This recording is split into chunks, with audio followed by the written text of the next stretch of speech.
Here's what you missed on Phathead and Cande in the morning. Weekdays 6 to 10 a.m. on My Country 96.1. My Country 96.1, Phathead, Cande Roth. Going to be decent. 40 or so. The cold weather Friday and Saturday. Real cold. Make sure you bundle. And then Sunday back warm again. So kind of sandwiched in between. Not complaining. And it's on the weekend, and I'm just going to stay home. Yeah, you are lucky. You get to just, hide out. Yeah, you gotta go play tennis. A 10. Oh, I'm glad you brought that up. Leah had a trumpet tutor yesterday for this competition she's doing in May. And afterwards, it was like 4:30. She goes, Dad, I want to go play tennis. I said, hold on, okay? This is like one of her rare days off, okay? I said, go play tennis. I said, it's 37 degrees. The sun is about to go down, and I have a head cold. What do you mean go play? I said, if anything, I'll take you over to a court. You must bundle up, and you can practice serves while I sit there. I am not playing tennis with you. The balls don't bounce right. It's cold. I'm not happening. So she goes, fine. I want to practice my serves. We go out. We find most tennis courts outdoors now have their nets down, including our school. The nets are down for the winter. True. Yes. We found a school nearby that the nets are still up, and for about an hour, before the sun fully went down, she practiced serves. She had a bucket of like 80 balls. She hit the serves, and then she went and picked them up. She went over to the other side, practiced her serve, and I sat there watching her, giving her a little direction. It was fantastic. I mean, it was fantastic. She was great. Her serve's looking great. She's got a lot of heart and a lot of determination. She's going places. She's got a lot of motivation, for sure. So yes. That was fun. Now, you were reading something off the air. You're reading articles. We're talking about the Rock and Roll Hall of Fame and the injustices we think have gone on there. And while we're on that topic, I'm browsing through the newspaper. And, Pete Rose has not been in the Baseball Hall of Fame because of his indiscretions. Right. At this point, it's absolutely ridiculous. So Carew, one of the famous baseball players. Rod Carew, yeah. Correct. 18-time All-Star infielder, okay? Yeah. He makes a very good point. If they can embrace gambling to the level of putting it in the stadium, they can forgive Pete and recognize him for how great he is. Well, true? Not true. Yeah, true, and good for Rod Carew. Good. You can bet on anything now. FanDuel, literally. By the way, side note, when I hear the name Rod Carew, I automatically think of Adam Sandler, the Hanukkah song, because his name is in his name. Rod Carew. He converted. Yes, you know the line. Yes, no, so absolutely agree. Can I please retell my Pete Rose story? I knew this was coming. I love this. First of all, you're right. And Pete Rose, in the greatest sport ever to be played in this country, the national pastime, has more hits than any other player in history. He belongs in the Hall of Fame. Now, going back, how many years now? 7, 8, 9 years? I don't even know. My buddy Josh and I went to the ACMs in Vegas. And one random morning, we have a buffet, and we're walking around the Mandalay Bay Hotel.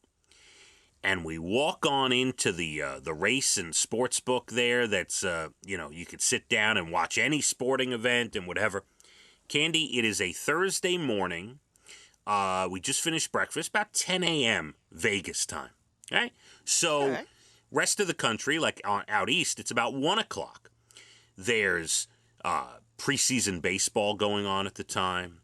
There's other sports that are beginning, afternoon games of different sports, things like that. We walk in.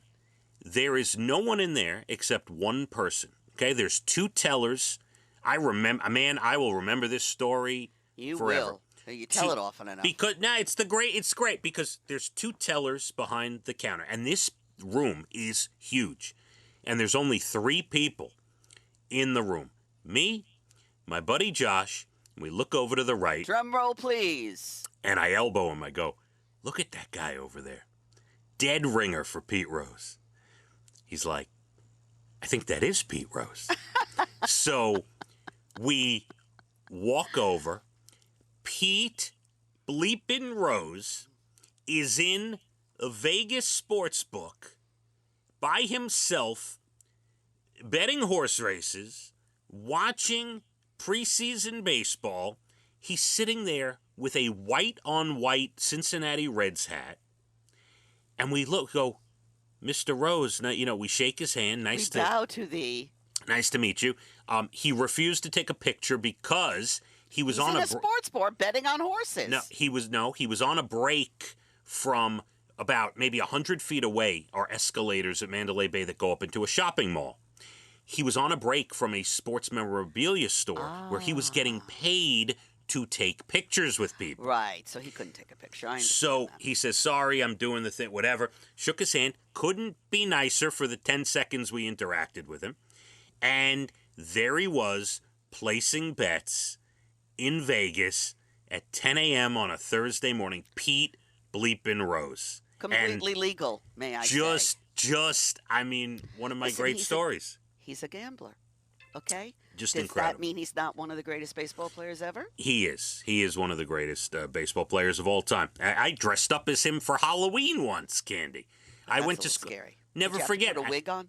I had my Cincinnati Reds helmet on. I had a white sweatshirt that we put the name Rose on the back. And yeah, anyway. I want to get to this TikTok story. All right. We have to warn parents about what this new challenge. Now, this may not be worldwide yet, but just in case your kids are having a sleepover or whatever, we want you to be aware of this.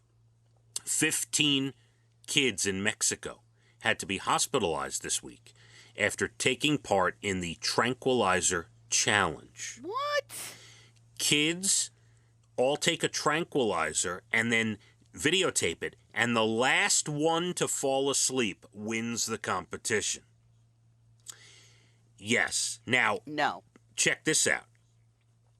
The 15 kids in Mexico were 5th and 6th graders. Oh, my goodness. Yes. Now, again, in the article, it says it's unclear how prevalent this is, how big this is on TikTok. Where are they getting the tranquilizers? No clue, but and no word on the condition of the kids or where they got the tranquilizers. But just want to put it out there for parents, because if your kids are going to a friend's house, having a sleepover, whatever the case may be, something to be aware of. Ridiculous. I mean, I'm going to mention this. Not that listen, we beat this into my kids' heads all the time. They know. But I am going to tell them about this because it's just, is that not wild? It's ridiculous. I want to know where they're getting the tranquilizers and what is going on. I would freak out if it was one of my kids. I would absolutely freak out. And get to the source. Come on, people. Yeah. Listen, we don't hold back. Like the other day, I forget why it came up in conversation. For some reason at the dinner table it came up, and Elijah said something related to, not that he wasn't like, he was talking about drugs, but he, like, as a 10-year-old would, he wasn't like talking about friends or anything that did it. And I looked at him and I said, Elijah, you know the rules. Anything, you come near that stuff, you touch that, anyone offers you, and you know what happens. And we always in this house. What happens?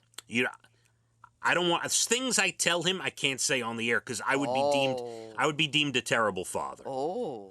Okay? Interesting. But we are serious, like all the time we beat it into our kids' heads that if they come near it, forget it. You're done. You're finished. So I don't care.